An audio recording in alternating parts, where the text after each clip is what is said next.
Well, we are super excited today to have an industry power couple here with us. Together, they own 6 Paul Mitchell schools, a Lunatic Fringe Salon, and they do all of that while making sure they put family first. We have Randy, who was a self-made millionaire by age 30. He's an author, an entrepreneur who truly understands that hard work pays off. He believes in the power of individual and loves to grow people.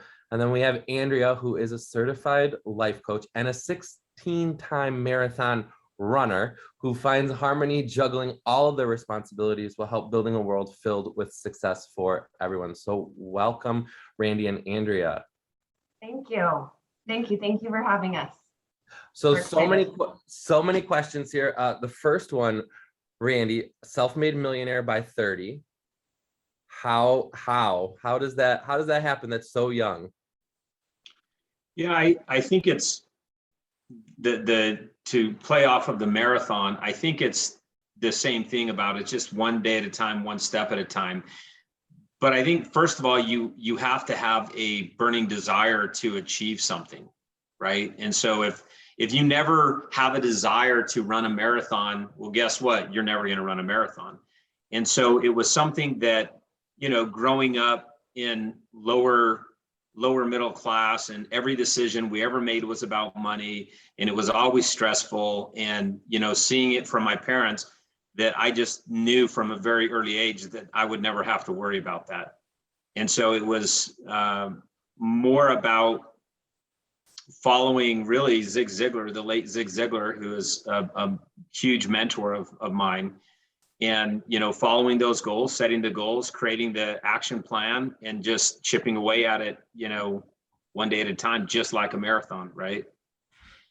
I love that. So have you guys always been in this industry? Was this something that you wanted right from the start, or did you just kind of end up in it? I'll let Andrea answer that one. Well, it's funny because I often joke with Donna, and we talk about how, so we had 2 young kids. I had just had a brand new baby. Randy was working all the time in his regular businesses that he did. And he came to me and said, "Hey, we're going to open a Paul Mitchell school." And I was like, "What? Like, we don't do hair." It was just so foreign, and we were so busy. He was working a lot. I was with the kids, and I was like, we can't add one more thing. So honestly, truly, I was actually pretty negative about it, and I didn't want to do anything else. And so, but then once Randy really pushed it, and he was like, "We have to do it. They're new." Just meeting with Bill and Donna and everyone. And I mean, we are so glad we did it. It was a complete life change for us, not more life changing in the fact of, I would say emotional, just changing of becoming a better person culturally. And so just changing in a whole new way, not even with the financial side and blessings that came with that as well. Because, new businesses, it takes time to grow and get it there.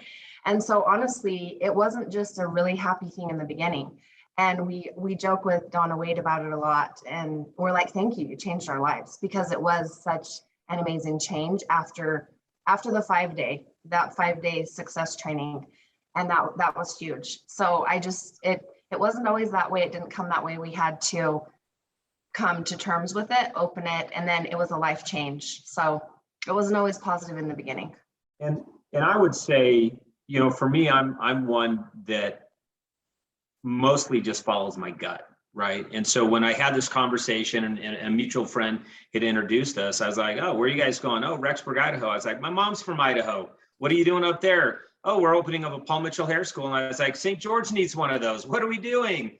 And so it just felt right to me. And I think, right or wrong, most of my decisions are based off of that initial gut feeling. And, part of that, as Andrea said, there are a lot of what Wynn would have us label as discoveries. To me, you might call it, getting ran over by a car, right?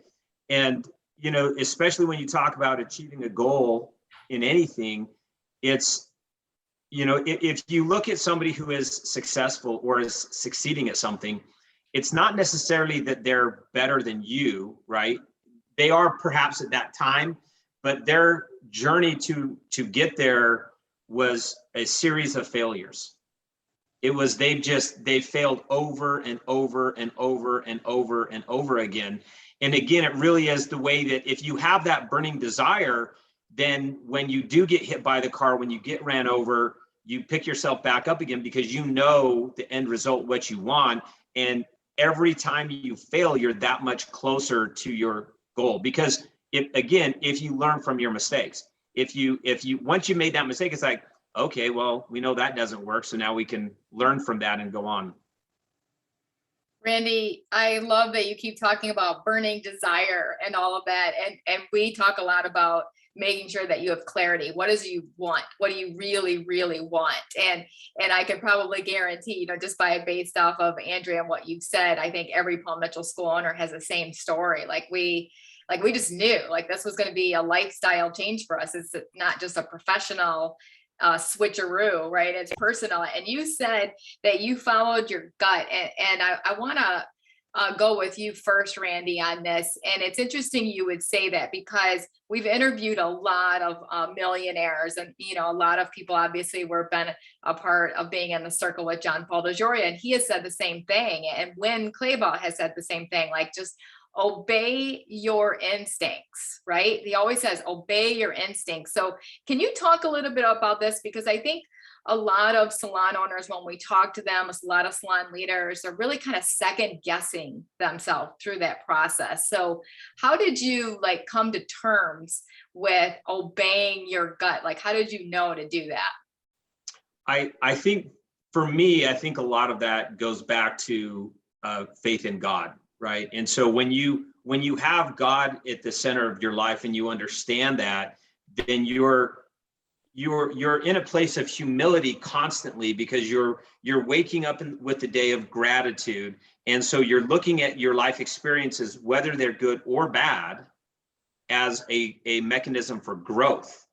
And so when you put yourself in that situation of humility, you're opening yourself up to whatever it is that God perhaps has for you. And again, following his word, you're looking at it in terms of, is this something that you don't feel good about? And a lot of that now, when I say, if I'm looking at making personnel changes or things of that nature, I'll tell you, I will always consult with Andrea, because her intuition on things, so there are times when I'm maybe perplexed about something and I'm not really getting a sense one way or the other.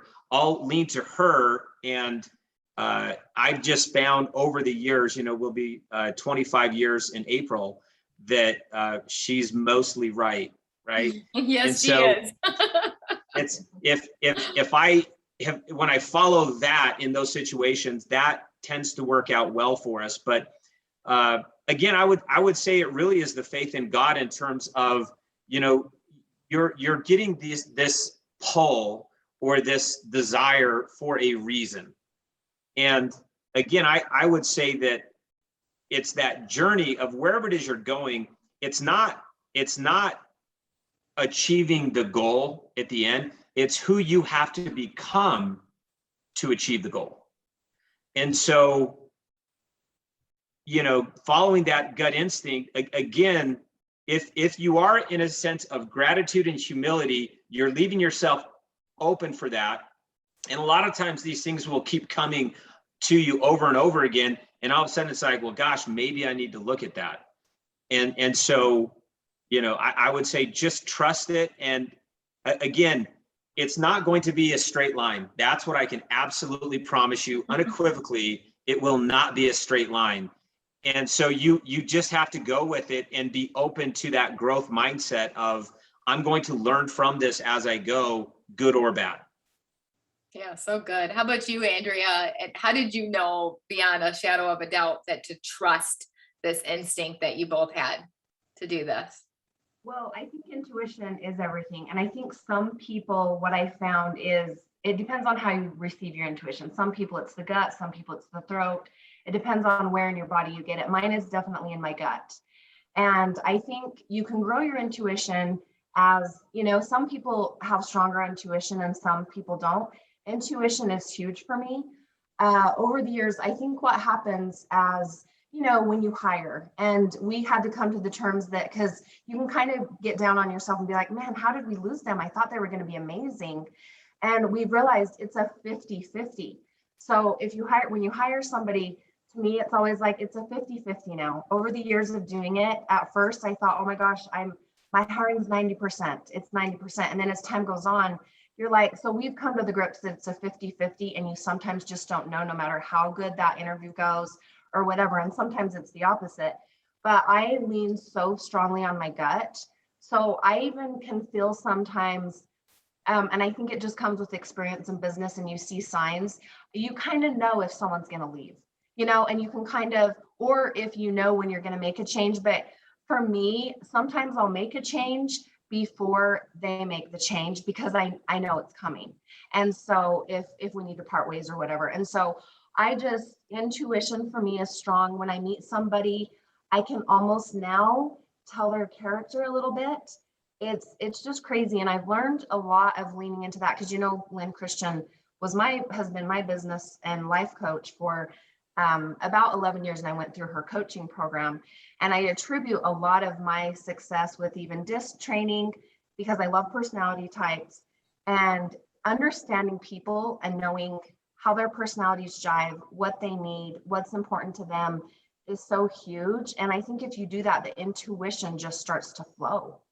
And it's absolutely crazy what intuition does for you as a business owner. And those next moves to make or not to make based on a gut, not based on facts a lot.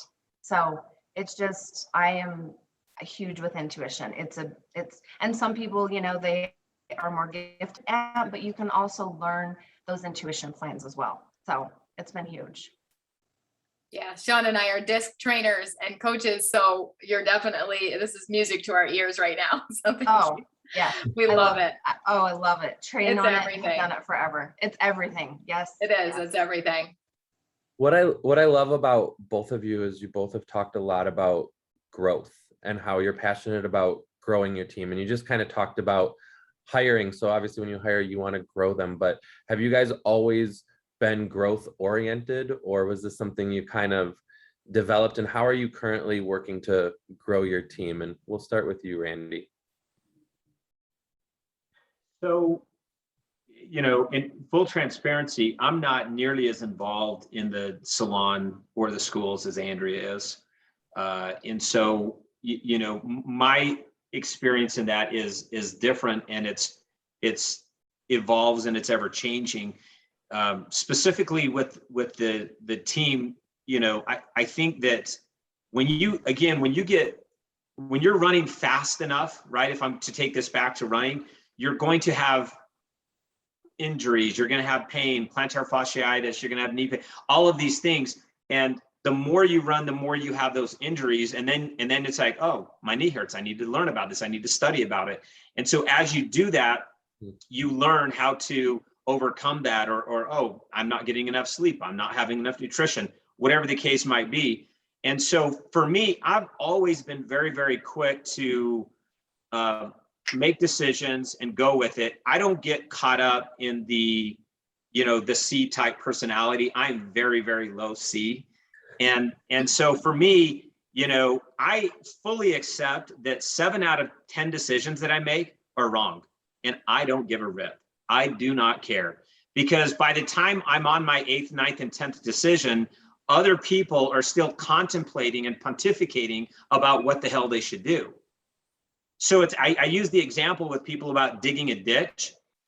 People are making the blueprints, they're talking to the architect, they're doing all these things. I grab a shovel and I just start digging, right? And so I know it's, I heard this thing about, making the perfect box. And they had one group of people and they said, okay, you have a full week to make one perfect box. That's your goal. And then the other group, they said, in the week, your goal is to make 100 boxes. That was it. And at the end of the week, what happened is the group that made the 100 boxes had a better box by the end than the people who just built one box. Mm-hmm. And so when it comes to building a team, there are so many wonderful things. And Tina, you and I think are kind of, connected at this in terms of the growth, because I've seen it firsthand with you from a level of you grabbing the microphone saying, I'm scared to death to do this, to where now you're reaching thousands, hundreds of thousands of people with your message because you decided that that's what you wanted to do. And you were following your mentor, Win, and saying, you need to be a motivational speaker. You need to do this. Now, you've taken it a few steps further than that, right? But it's, again, it's when growing the team, people will step up. Right? Like you have some people who are just fine doing what they do. And then you have other people who want more, and they'll typically come and tell you. But in terms of the salon and whatnot, Andrea is very, very involved in that on the coaching. And so I can let her speak to that. Well, I would say the biggest thing for me on the coaching standpoint was, so growth, let's go growth versus fixed mindset first, because you asked the question on that. So I would say that I had a fixed mindset, a really fixed mindset. I was really happy and positive, and things were pretty smooth, but I definitely could have been the way I was raised. I don't know, just very more fixed mindset. And so that's why I believe that Paul Mitchell truly, truly changed my life and helped me see things in a different way. And it opened up all these wonders and these possibilities for me, because I got married young, 2 young kids, pretty young. And so I remember thinking, and my kids are everything to me, but I do remember thinking, I was like, is this my life? I guess there's nothing more. I guess I just raised my kids. And that's an amazing thing. I'm not downplaying that at all. I'm just saying it is nice to, see and have more and have some creativity. So as soon as Paul Mitchell opened my eyes to, it was the 5-day training that really changed my life. It was the 5-day when you used to have to go for 5 days. And it completely opened things up. And I didn't even know I had this creativity. That was inside of me that I wanted to come out. And then Lynn Christian spoke at one of our things, and I consulted her and I did coaching with her, and it was absolutely life-changing. If I wouldn't have coached with her for about 3 or 4 years before, because when we opened our first school, Randy was, I believe, we were fairly young. I was like 24, I believe, or 25, and Randy was like 28. And so we were very young going into it. So there was a lot of learning and growing. And then before we opened the salon, it was a few years in, but I attribute the success that I have been able to do because I had a life and a business coach. And I learned so much about myself at the time with all the things they take you through, strength finder, disc. You sometimes, as maybe when you do things younger, you think, man, am I good at stuff? I don't know if I'm good at anything. And you start thinking that. And a coach, I'm such a believer in the coach because she brought out and taught me that, oh no, it's actually okay that you take a little longer to make decisions. It doesn't mean you're dumb or you're a bad person. So for me, it opened up a whole new thing, like, oh my gosh, I have these amazing things in my personality that I didn't even know about that contribute to the world and to success and to the success of my family and my teams. So to me, life coaching changed my life. And I would say business life coaching because it's kind of a mix. I would say the business coaching changed my life. For a salon.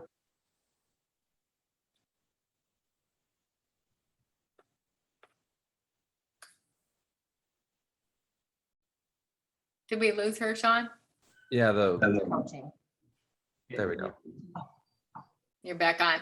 Oh, I lost you for a minute. Oh, so I was just saying, basically for me, and it's not that I'm trying to endorse you guys coaching or whatever. I'm just such a believer in, we also, I don't know if you heard me say, we also have a business coach for the salon. So I have 2 separate coaches. I'm just such a believer in an individual coach and then a business coach for your teams. To me, it takes you to that level that you cannot get to on your own. I'm such a believer. Yeah. I agree. Obviously you're preaching to the choir over here, and it's so cool because now you're a life coach too, Andrea. So I would love to talk about that because I constantly coach. When I coach salon leaders, I let them know that you have to be the one to coach your team. Like you can't just give this away to an outside coach. You have to learn. And the only way for this to happen, you're going to hire outside coaches for your team and for yourself. But you have to also be the one that they look at and say, okay, she's a coach. Like, you know, I can respect her, because again, people don't quit companies, people quit people. And the fact that you've grown yourself and become this type of person is just absolutely huge. Can you talk into that a little bit? So talk to salon leaders right now and give them your unsolicited advice of what they should do and why you've done it and become a life coach as well. So I would say the biggest thing in everything, and I'll say it across the board, is communication. I'm such a believer in how you talk to people, even the energy that you put out. I mean, we see a lot of different people, and we've had different people who have actually worked for us. They decided to make a change. They wanted to try booth rent for a while, or whatever that change was. I always give people a blessing if they want to make a change. I'm never angry. I'm never upset. It just, to me, it always works out. It always works out. And a lot of times it works out for the better. And so what I have found is as I'm communicating with people, and the way I treat them is everything. So we've had people leave, you know, chest it out and come back and say, wow, I didn't know how horribly or how great people communicate. So to me, I would say hands down, it's communication. And you guys probably see it. Most people that I have found that own businesses, and there are some amazing, great ones, but a lot of people really don't talk or treat or communicate well with their teams and their people. And so people have fear or whatever that is. And to me, fear is just, it's not a great way to lead. And I feel like your track record speaks for itself. People who have been with you for many years, what you've helped them grow, how you've helped them develop. So to me, the first thing is communication. Really look at your communication style. How are you treating them? How are you talking to people? Are you talking down to them? Are you lifting them up? And then I also would say, what opportunities are you giving them to help them grow? Because Randy knows more of the statistics as far as, like, it's not money. It's not usually incentives. It is usually where you get them to go, and what they remember, what they learn is how they stick and stay and want to be with you for a long time. It's not necessarily always money. And then you can say it best, Randy. We talk about value follows money, or how do you say that? Dollars follow value. And we talk about that a lot. So it's like focusing on the value, not the dollar. And to us, that's huge, because then the dollar comes when you bring value, or you help create value, or you help them create more value within their guest experience, or whatever that looks like as far as the salon goes. Yeah, you said it all. You know, we spent an entire month just on communication with our salon leaders, but we have one salon leader, I think this is her 4th time going through our course, you know, and so she's just starting to realize, I need to communicate with my team, and I need to become a life coach to them as well too, and kind of help them through this. And I think one of the challenges that I see, and Randy, I'll have you talk into this, because I love, you're obviously a D style like Sean and I, and we love that because we're like ready, fire, aim. Let's just get this baby started, you know, right? And figure it out later, figure it on the way down, right? But to become like that people challenger. And because I think a lot of salon leaders want, my salon leaders that we have in our 3 salons, our school leaders, they really are more of people pleasers versus people challengers, so to speak. So why should a salon leader be more of a challenger than a people pleaser, and how can they go about to do that for themselves so that they can, you know, really grow their teams? Yeah, I think so. Again, if you look at the statistics of coaching in any realm, whatever that might be, financial coaching, fitness, business coaching, it's proven that you are 400% more likely to achieve. Your performance will increase by 400% above what you can do on your own. And so the idea of anything you want to do better in your life, that's the answer, right? And a lot of that, what it comes down to is the accountability. To the specific question on not being a people pleaser, but what was it again? A people pleaser versus a people challenger. And we see a lot of salon owners becoming people pleasers, like telling people what they want to hear instead of what they need to hear. They're just too scared, fear, right? Yeah, so on the challenger, to me, it always comes down to what people want. And so if you're coaching somebody on a one-to-one basis or communicating with them, I always try to start the conversation and say, listen, I have a lot of thoughts in my head. I have a lot of things of where I can see you can be, but really none of that matters. The only thing that matters is ultimately, what do you want? And here's the answer. Most people don't know. Exactly. They don't have a clue. Exactly. And Yeah. so that, to me, when you talk about being a person challenged, it really is about being a coach to where you can kind of guide them and help them create their own bullseye, because they really don't know. What they do now is they go through life, and on Wednesday, it's like, oh, I'm at humpback week. And I was like, humpback.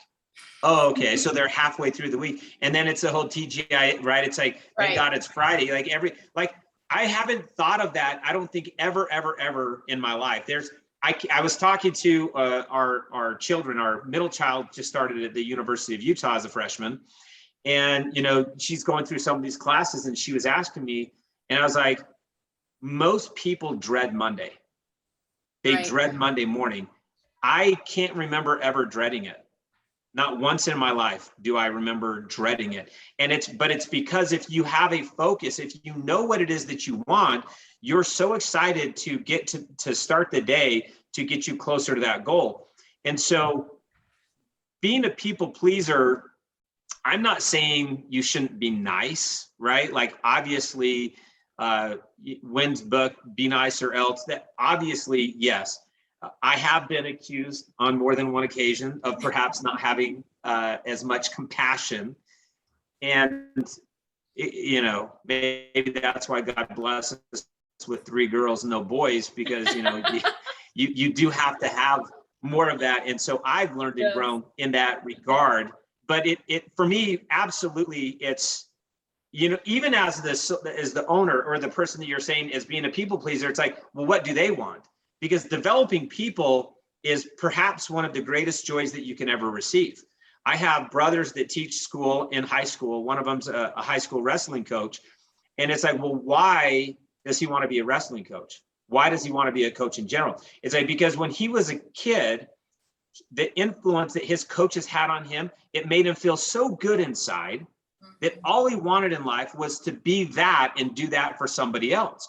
And so if you are a leader and you have the ability to help people in the salon, the joy that you will receive by helping them grow and watching them grow and succeed it's worth so much more than any amount of money you will ever make.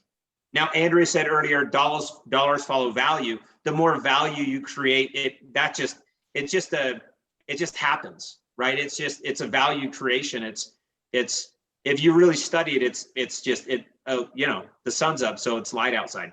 It's easy, right? It makes sense.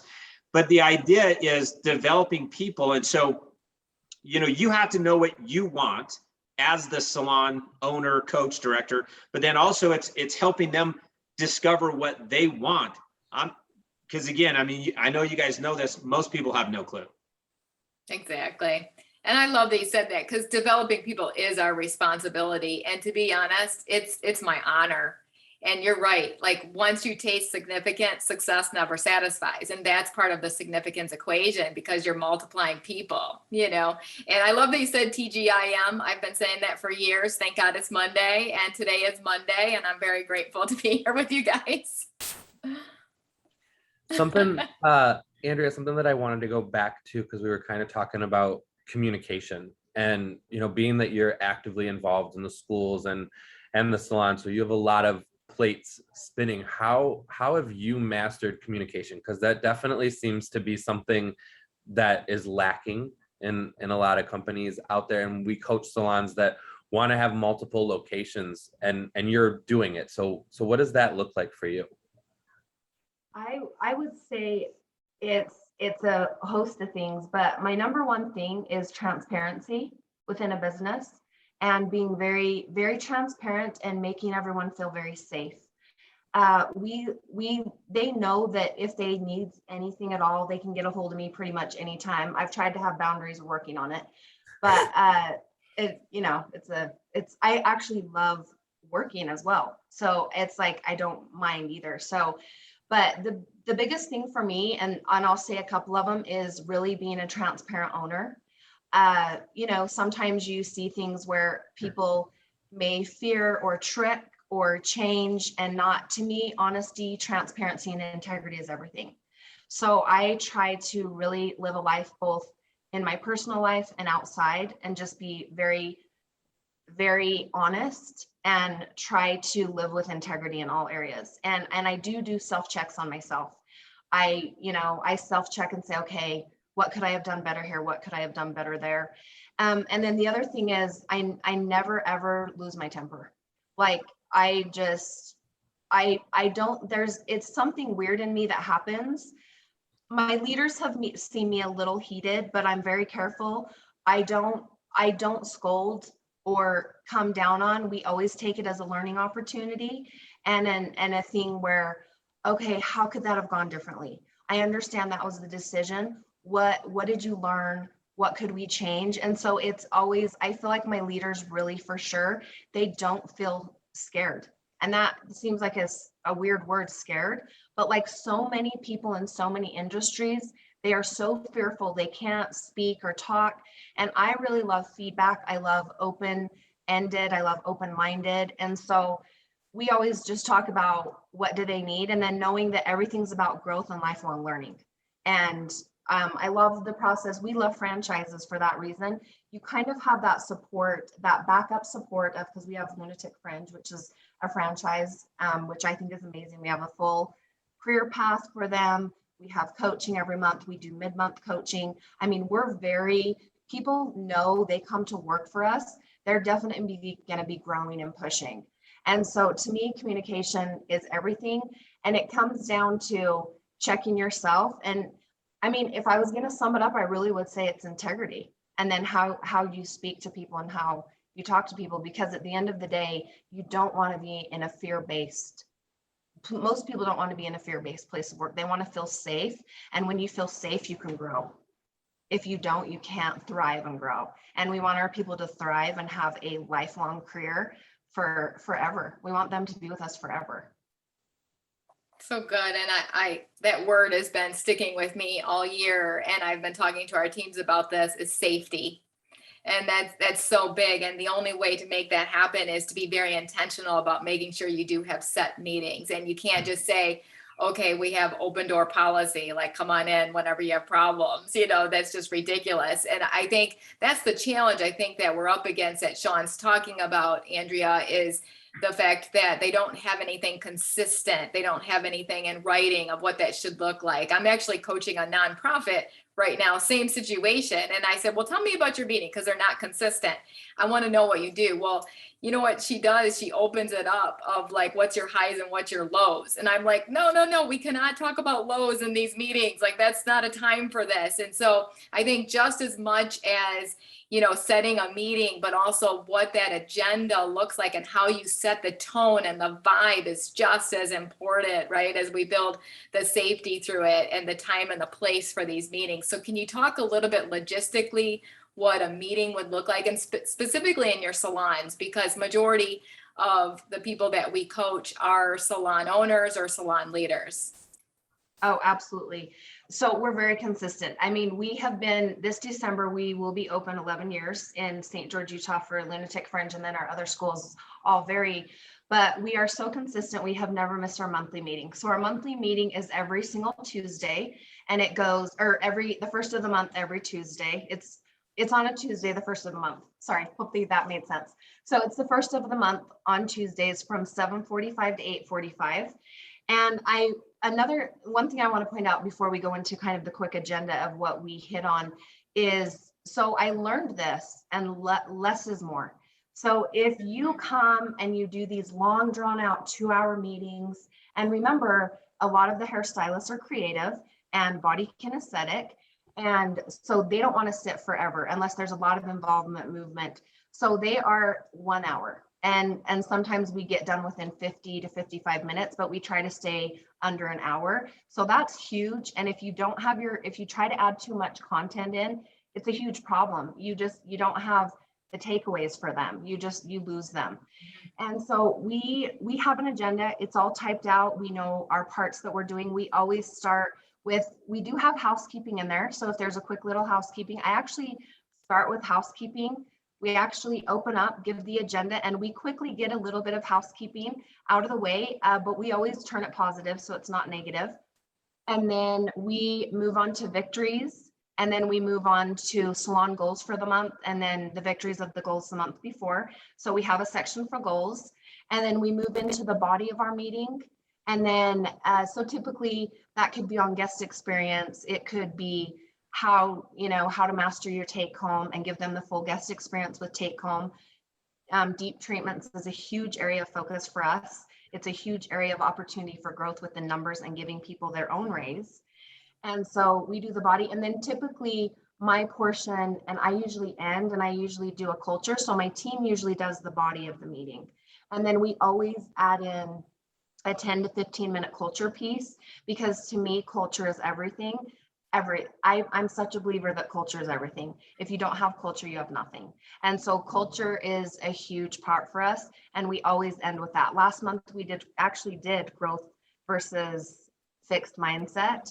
And we did that. So I'm like, at this point, if they don't have, we have done so much on brain and how the brain works. And we do so much on culture to where my people who may not be quite as numbers driven, they're changing their lives in their personal as well. Mm-hmm. And one of the big things for me too is your personal goes into your business. And so what are you doing in your personal life? Because what you do in your personal and vice versa it affects both. And so to me, culture is such a big part. And we've had so many amazing changes within people. We have single moms, you have all types that are trying to make it through life and enjoy life, and to help them be able to have that culture and live their life in a different way that most people never get the opportunity to learn is just huge and life-changing. So our meetings are the consistency. And then we do our coaching at the first of the month. So everybody has a 30-minute coaching with our director. And then we also do a mid-month coaching. So we check in, it's like a quick 15 minutes. A lot of times they send a group text and they just tell us how the month is going, what they're focusing on. And then I usually respond to those. But in the first of the month, it's a 30-minute in-person coaching. And sometimes we have them fill out a sheet prior of what they want to focus on. It's very, very detailed, but it's very consistent. And I would say consistency is key to everything. For sure. Yeah. Wow, this is incredible. And I love it. Yeah, coming up with a good system, and maybe you don't have like this whole detailed system right now. That's okay. Start small with something that's consistent and stick with it. And I think that's probably the biggest challenge that we see, Andrea, is that consistency and coming up with a plan, and what does that look like? And I really would love to be a fly on the wall in these meetings, because I think, with all of our salon leaders, if it's not a fun meeting, people aren't going to come to it. They're not going to be looking forward to it. So you have to make sure that it's always fun and keep that, driving. And I also love the fact that you said, and what I heard you say, and I've been saying this for a long time, is that personal drives professional. Right. And let's go back, because Randy hit something so deep and so big. And I would love to have Randy, comment on this. Hiring is 50-50. I think Andrea, both of you guys were talking about hiring and following your gut right through that process. And I would say Sean and I have sat down and discussed this.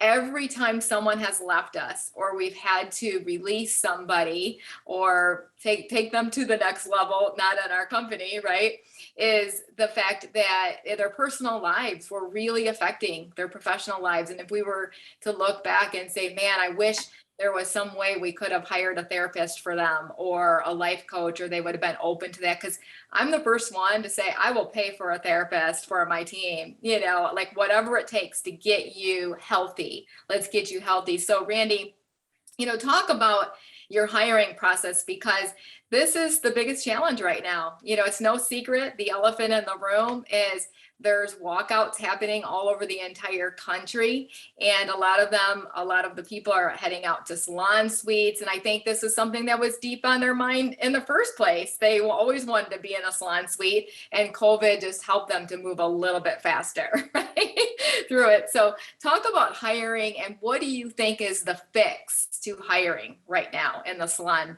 world, especially for, we're talking, and I know you guys are W-2 employee-based salons. You're not salon landlords. You don't have, independent contractors in your companies. We have actual employees in our companies. And so we want to continue to grow those and create a safe place for people to practice excellent standards in their salons. And so what does that look like to you? What do you see as the future of the W-2 employee based?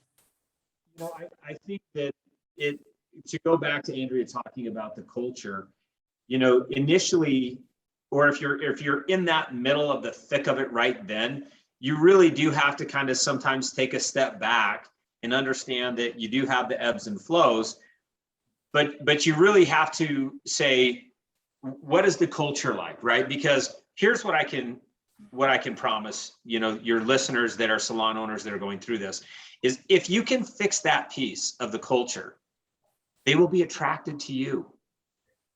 They will be attracted to you. You won't even be advertising and people will want to come to you. I so greatly appreciate Wen, who is one of my favorite humans on the planet. I just love him to death. Yes. He's not afraid to speak the truth, right? And specifically what I mean on that, when he's talking about the beauty industry, he says, hey, it matters how you dress. It matters if you do your hair. It matters if you do your makeup. And so when I talked to Andrea, she's always been huge into fashion, but there are people that I would say that are attracted to say, oh my gosh, look at this owner. I want to look or feel like that. And so she for sure is able to have those people that are attracted to that and hire. So, if you go to the salon, there are people, they care about what they look like, right? They care about if their makeup's done correctly. They care about how they smell, right? They care about, like, do they smell good? And they've had to have meetings and trainings around that. But in terms of the people that are going through it right now, it goes back to people don't care how much people don't care about how much what is it? They know how much you care. Until they know how much you care, right? And it's like, they won't remember the interview perhaps, but they'll remember how they felt.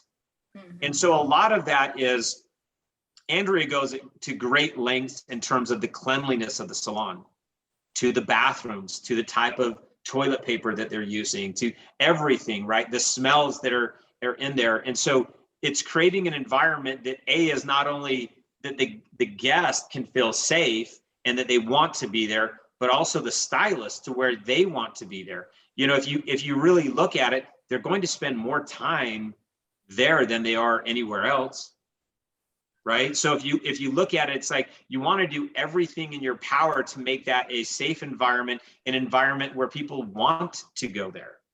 And again, all the way down to the cleanliness, to how it smells. And then she does have hard, fast rules of no gossiping. And if you are telling people that in the interview process, you're going to weed out those people that do like to gossip. Mm-hmm. And so I would say, that might be one of the biggest things is you can't really get that cult, if you will, of people gossiping if you don't allow it to happen in the first place. And then their constant communication with that. Andrea can speak better to the hiring process because, like I say, I'm not involved in that on the salon level, but just from afar of what I've seen, it really has been that people are attracted to her, to the salon, because of the culture piece. Is that fair? Yeah, I would say culture, because I believe that beauty comes from within. And so how you radiate on the outside comes from within. And so I think that's a huge part of, just the culture aspect, going back to that for hiring and bringing people that are like-minded, that want to grow in those same culture ways and change their lives. Yeah, we took a full circle, and it's just becoming the person that you want to attract. And so, you're going to attract the like-minded, like-valued people that are going to support your values once you become that person. And so I always say, you don't have to fix your people, just fix yourself. And all of a sudden the great people will come into your life. Yeah. Yes, absolutely. And I think that, ties into your book, Randy, Believe It. I'd love for you to kind of kind of talk about that, because it says it creates the roadmap for success. So let's kind of hear a little bit about your book. I think that ties into what we just were talking about. So, it's interesting because again, being a huge fan of Zig Ziglar, he said everyone needs to write a book. And so for me, again, going back to when I was 21 years old, that was a goal. I didn't really understand why. I didn't know anything other than, hey, my mentor said I need to write a book, so that's one of my goals, right?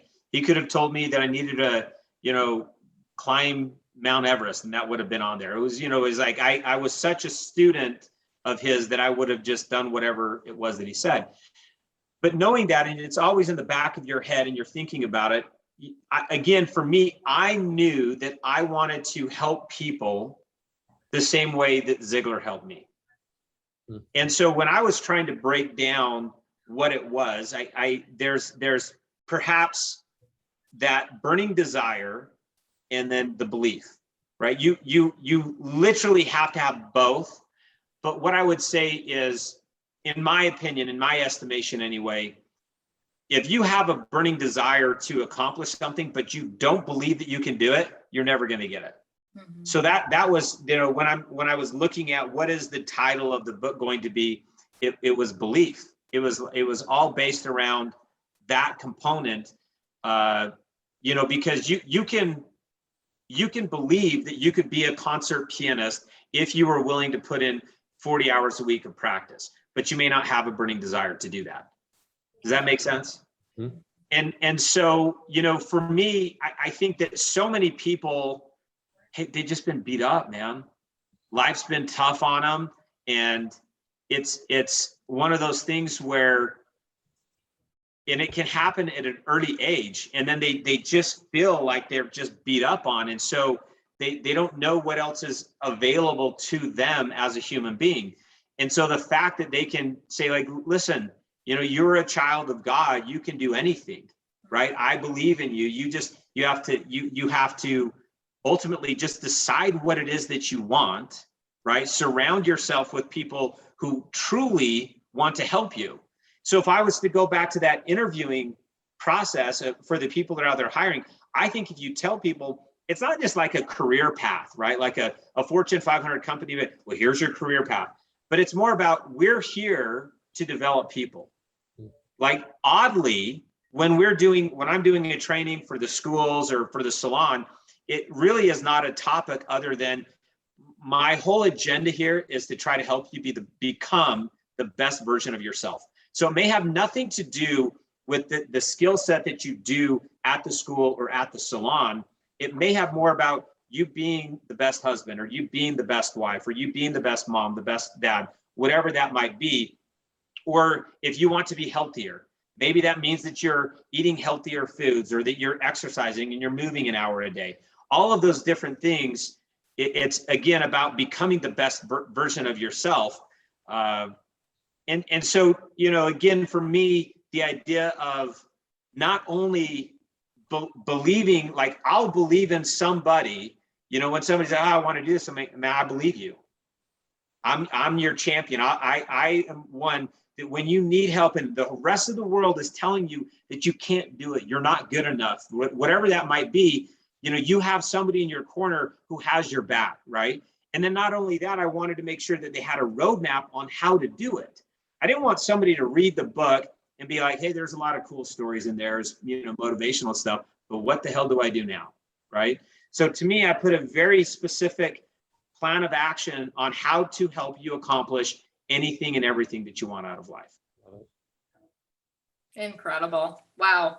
I love this so much. And what I really loved what you said, and as we start to close this out, is Randy and Andrea, I'd love to have you guys both comment on this.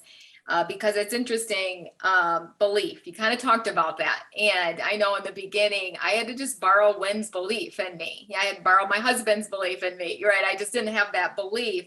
And that's so huge. And I'm actually coaching a graduate right now. And I remember he said to me, every time something good happens in my life, I almost sabotage it and make it not happen because I'm not used to anything good. happening in my life, and so I attribute that to just knowing what I know with coaching and life coaching and things like that. I attribute that to past traumas that's kind of undealt with. And so as a salon leader, as a salon owner, how do you deal with those types of situations when you do have a team member that beyond a shadow of a doubt is struggling, maybe some past trauma that's happening, and like that's affecting and it's hard to like just turn your back on that and just look away and say, okay, fire them, get them out because they're causing problems. But deep in your soul, your gut saying, gosh, I know that they can get help through this process. And like you said, I almost believe in my people more than they believe in themselves, right? And so how do you kind of balance that? First Randy and then Andrea.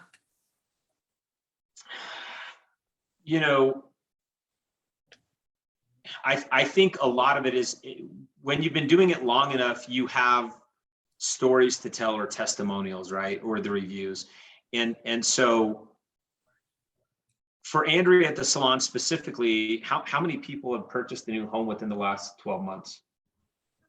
Like it's a lot, and you have single moms and stuff. And so, she has this resume of saying, hey, this is what you can do. This is what you can be. And I know that she's had those conversations, and I'm typically only brought in when there's maybe something that's a little bit,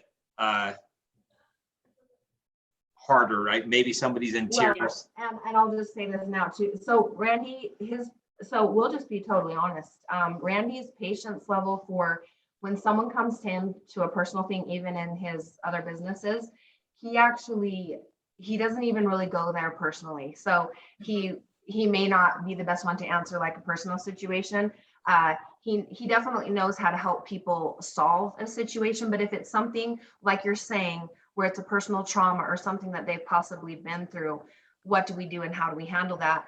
The biggest thing for me is first we try to have a little bit of a so because some people try to avoid it, but here's the thing, if you just avoid and you try to have people come in and avoid it, it will affect their work career and their work life. And so the thing is, there are on some levels where it does have to be addressed what's going on. So really, for the most part, we really try to keep a professional line.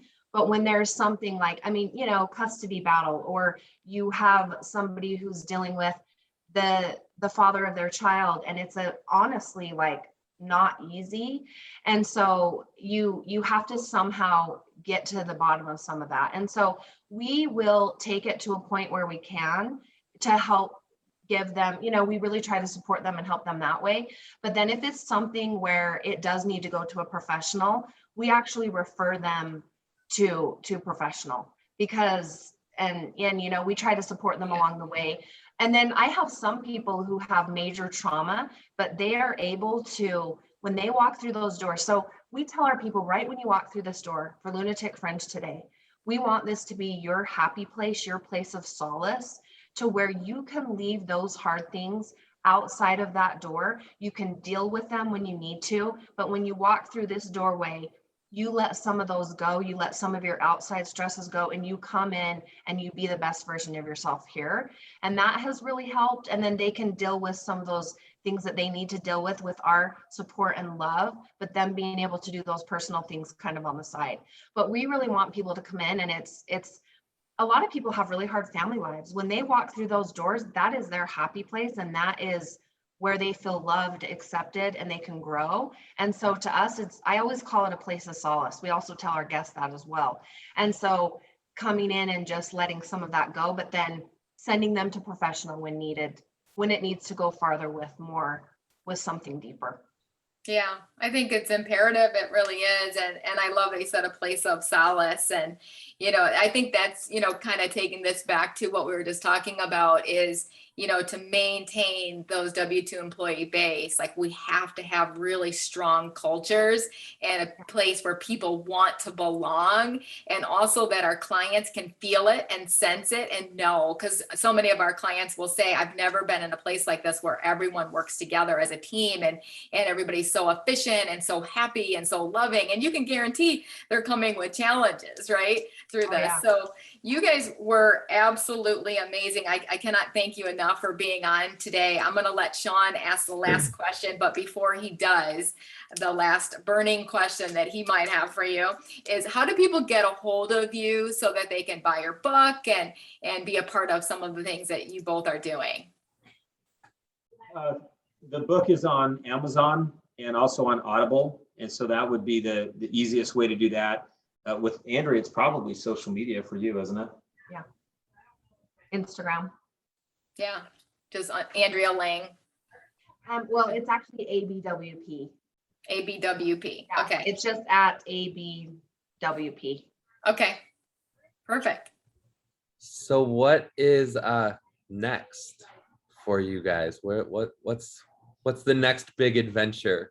Since we kind of started that, you guys have so much going on. What's next for Randy and Andrea? You know, it's interesting because, you know, we have 3 girls, 21, 18, and our youngest just turned 12 this last week. And it's really, we're not empty nesters, right? But there's one. So there's us and there's one in the house. And so it's such a weird feeling. And for years and years, I think when the kids were little, we did stuff that I would say would be more for us, right? Trips and things. Once they're at a certain age, it really has always been about them, and by choice.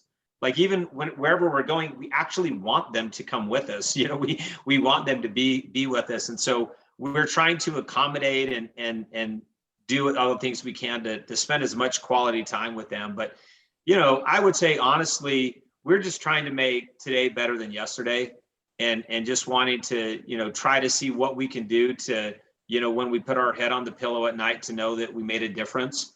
And Andrea is, you know, the best human at that possible. I can't tell you how many times I've had people come up to me and be like, oh my gosh, I don't know how you guys knew that I needed that money, but thank you so much for it.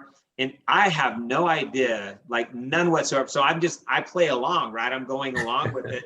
And then later I'll go back and be like, oh, so, you know, you know, did something else. But she's always in tune to that, right? Like it doesn't matter the situation. She has a level of compassion that I just don't understand, right? That you know, she'll have that, you know, for the soldiers in Afghanistan, you know, where she's crying, you know, about this. And I'm obviously super sad. I probably get more angry, right? My reaction or my response is to, well, how do we avoid that, or what do we do now? When she actually can deeply feel for those families. And so, you know, I would say it's just about, you know, becoming better every single day. And again, she mentioned lifelong learner. You know, we have a lot to learn. You know, hopefully a lot of those failures are behind us, right? I tell people, I was like, listen, you can probably talk to me about just about anything, because I've made so many mistakes. I can at least tell you what the hell to avoid, right? Yeah. Well, and I would say as far as business goes, right now, if an opportunity comes up, we're kind of on like a holding pattern and just growth and growing. And it's been crazy because 2020 for Utah has been one of our highest growth years. It's a little bit different in some of the other states, but for us here, we're seeing a type of growth that we haven't totally experienced before with all of the move-ins. We have a lot of move-ins here. So right now it's kind of, for me, it's a holding pattern and growing what we have, making it strong, and then potentially opening up some other locations as well. But that's kind of it. And same thing, lifelong learner, being the best you can be, and then also giving back to the world in private ways where you don't have to brag or talk about it, but giving back in quiet and helping others. That's probably the number 2 thing for me, is service. So, and just, you know, keep not telling people, but you do secret acts and things to help others. So just doing things that way. And then we really, truly enjoy life. We love life. I love life. I love the flowers, enjoying those small little things as you're outside, like smell the roses. It really is a true thing. And just enjoying every day, and not being so much on I got to hit this goal. I got to hit this goal. It's almost like when yes, you should goal set, but once you kind of pull back, the goals flow and the growth happens even more. So it's like, don't be too obsessed with that next level. Lifelong grow, do those daily things and it will flow and come, and enjoy life and stay positive. Yeah, you guys are amazing. I love you both so much. I could listen to you for hours. Thank you. That was Thank you awesome. for doing this. Thank you. So good to see you guys. And it's just an honor and a pleasure to be on and be able to chat with you. Thank you so much. Awesome. All right. Take Thanks, care, guys. you Have a guys. great day. Hey, you Bye-bye. too. Thank you.